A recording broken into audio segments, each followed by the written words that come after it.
Good day guys. Ngayon mayroon tayong video tungkol ito sa hatch cover sa cargo hold. Ating kapanayaman si Chief Meat kung anong mga ginagawa na lang measurement.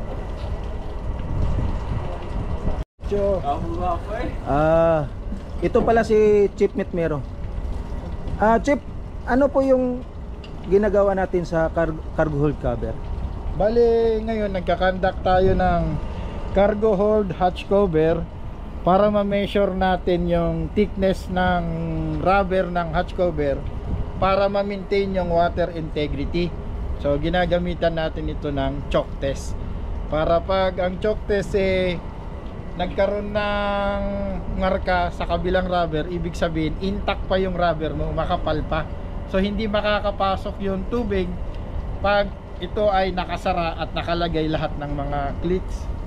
Ibig sabihin silyadong maigi yung ating takip ng bodega, kaya lahat ng tubig na dadaan sa kanya ay hindi makapag-penetrate at hindi masisira at mababasa yung kargado natin. Yun ang ginagamitan natin ng choke test. So ang duration nito, ginagawa to para ma-maintain yung silyado niya at integrity ng cargo hatch cover ay every 3 months. So base yan sa SMS ng kumpanya. So dito sa atin every 3 months yan. So yun yung ating water integrity test. Okay, salamat Chief. Okay. At ating ipakita ito ngayon yung pag-test nila ng choke, pag-marking ng choke. Ito binubuksan na yung hatch cover guys. So si Maestro nagbubukas dahil siya in charge dito sa mga hatch cover. Base na rin sa ating chief officer.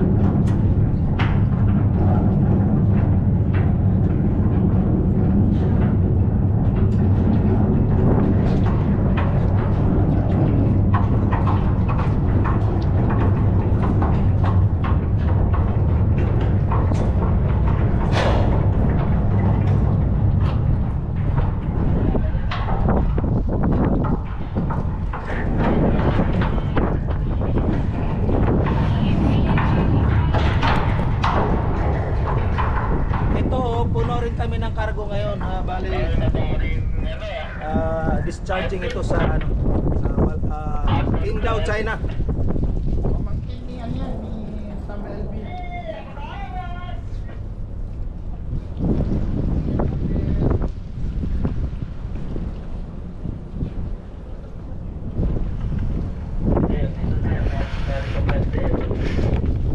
Ito yung bali dalawang test rin pala ito, pati wrist pad measurement by caliper.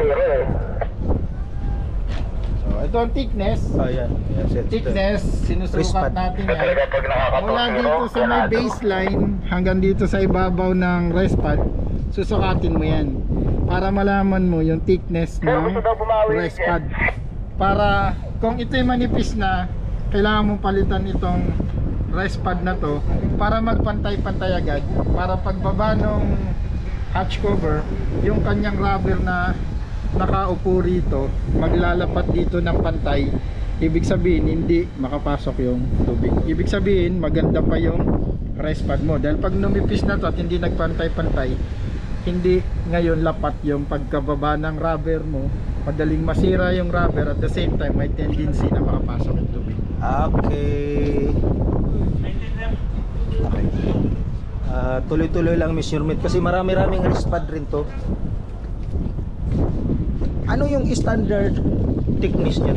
So standard thickness niya ay nandito siya sa 16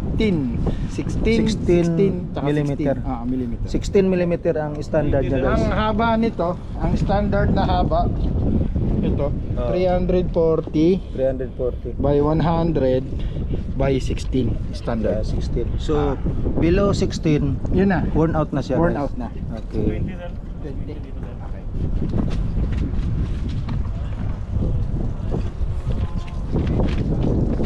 Bali dalawang measurement tong kinandak nila ni Chief Meat.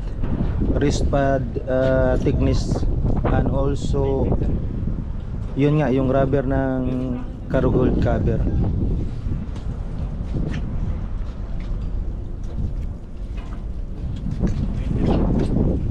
Sus, dami na naman views natin ito.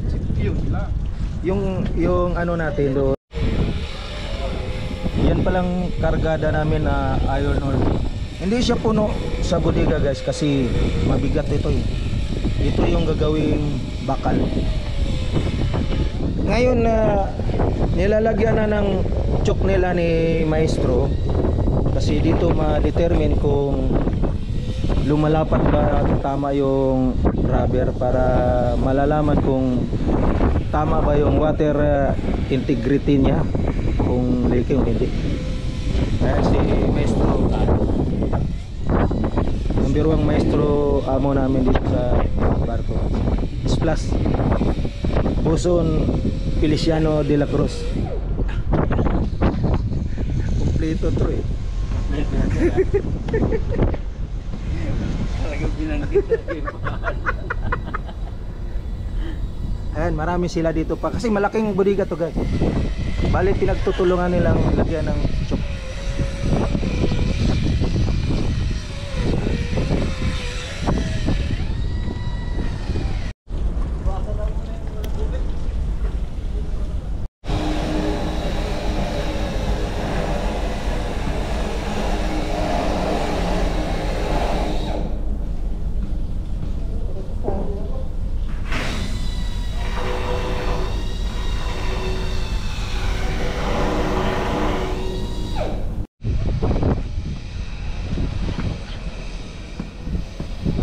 Bali dito na sa forward side, tapos na nilang na-measure yung sa upside. Maliban sa choke chip, wala nang ibang test nito no? Meron pa isa mamaya.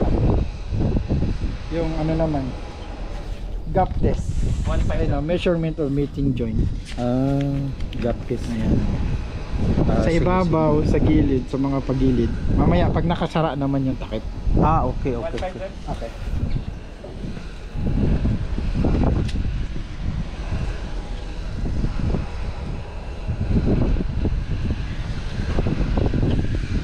Bali sa cargo hold number 8 yung nakuha na natin ang video guys. Pero pareho lang din. Kinuha nila magmulang cargo hold number 1 to cargo hold number 9.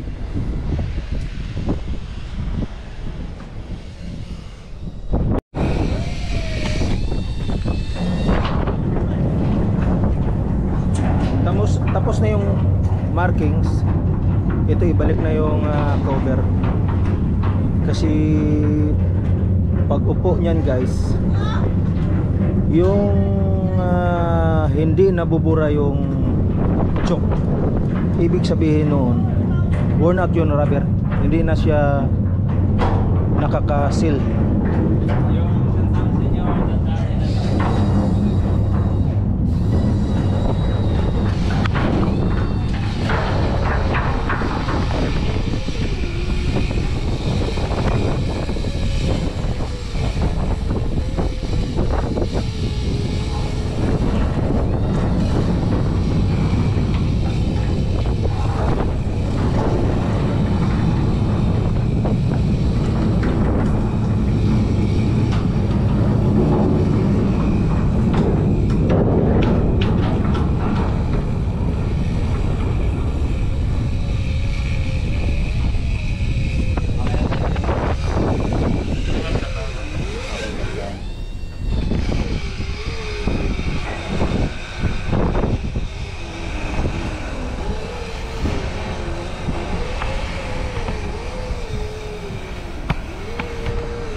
Bro, tanggalin na yung ano bro.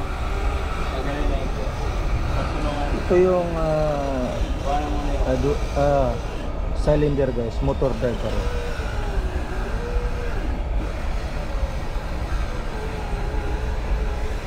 Pagbaba nito, magre-rest na yung cargo hold cover.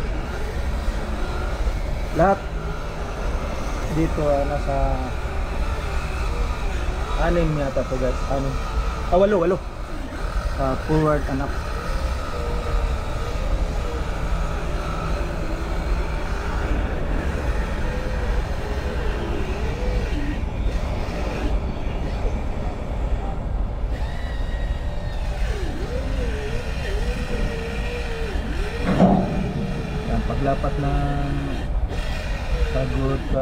cover sa wristband. Yun na yun yung cover niya na sipin ng cargo. Yun.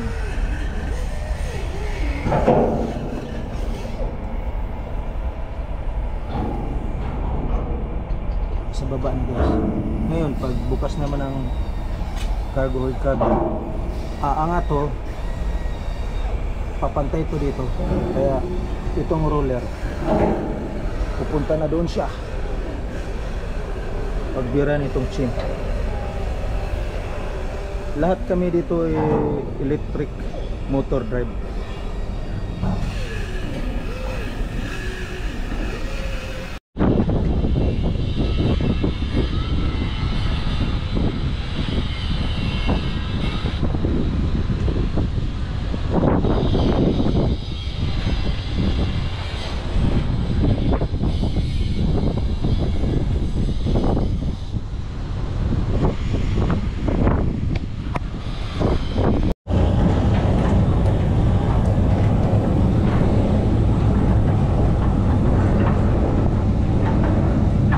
Dito na naman sa cargo hold, last na nila to. Ganon din ang gagawin nila. Measurement of wristband at saka yung cargo hold cover of rubber.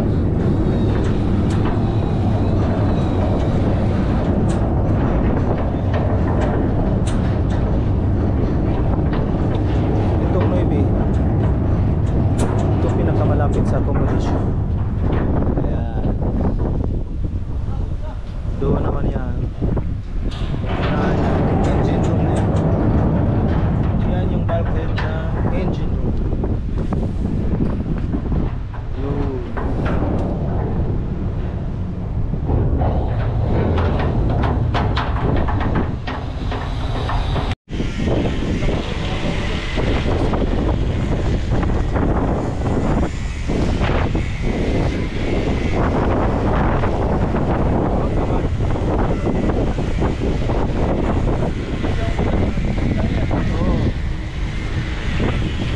Irde, talo yung ano, $75.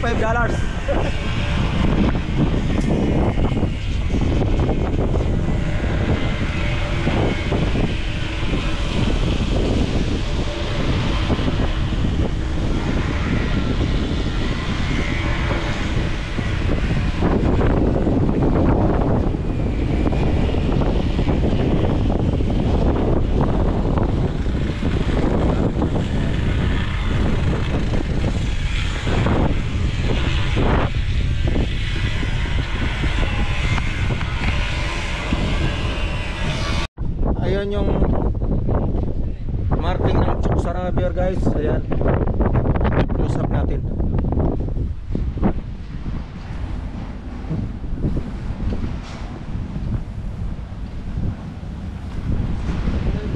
Oh, ito yan.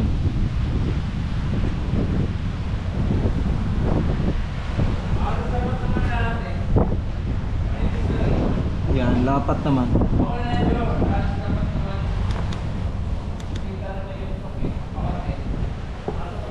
Saka dito naman.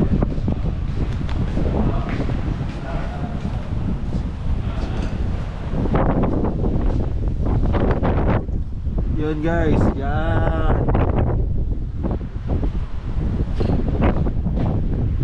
Lapat naman. Kasi kaya yan siya. Lapat naman yan.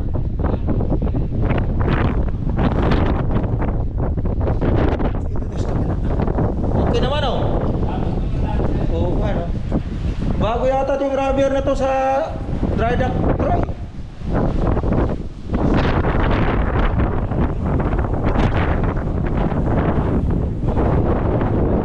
Bago yata to sa dry dock tray. Hindi pa nga naka-commit siya eh. Wala akong pwede. Lalo po.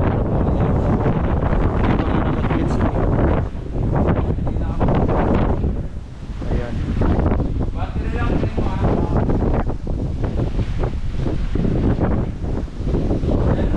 Oo nga.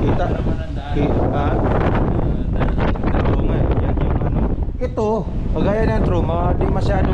Pero lapat pa rin yan. Oh. Ano pa rin? Oo, meron pa rin eh. Meron pa rin.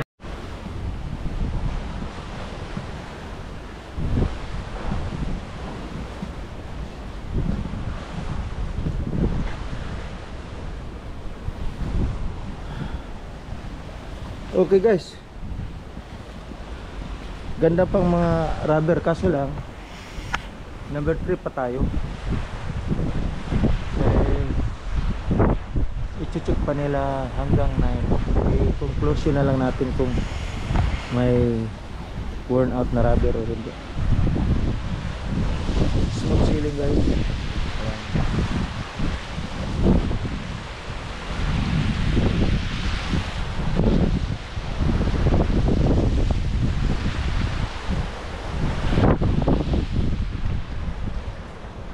Okay, Chip, yung cargo hold cover natin na inspection at saka check sa water integrity, ano kayang resulta natin doon lahat sa inspection ninyo? Bali, pagkatapos nating mag leak test, ginamitan din natin ng hose test, gap test, lahat-lahat natapos, pati measurement ng rubber packing. Ang resulta, maganda pa ang integrity ng rubber, intact pa rin yung kanyang pagiging selyo sa bodega, walang mga leaking na nangyari base sa resulta lahat ng inspection, kaya seaworthy pa rin yung ating mga hatch cover. So pwede pa ito at maganda pa rin ang pagkaka-intact ng mga rubber, kaya hindi yan magkakaroon ng leaking. So pasado tayo sa charterer, ganun din yan magiging sa mga inspection pagdating sa pantalet. So wala tayong kaba kahit madaanan tayo ng tubig at magkaroon ng agos dun sa ibabaw ng bodega natin, hindi yan maglilik sa loob ng bodega. So ang kargada natin, safety hanggang makarating sa discharging port. Okay Chip, thank you Chip. Okay. Nagpapasalamat tayo sa ating mga subscriber dyan. Yung hindi pa nag-subscribe, please subscribe my YouTube channel, and don't forget to hit the notification bell para kayo ma-notify ni YouTube pag mayroon akong bagong video i-upload guys. Thank you guys. Okay.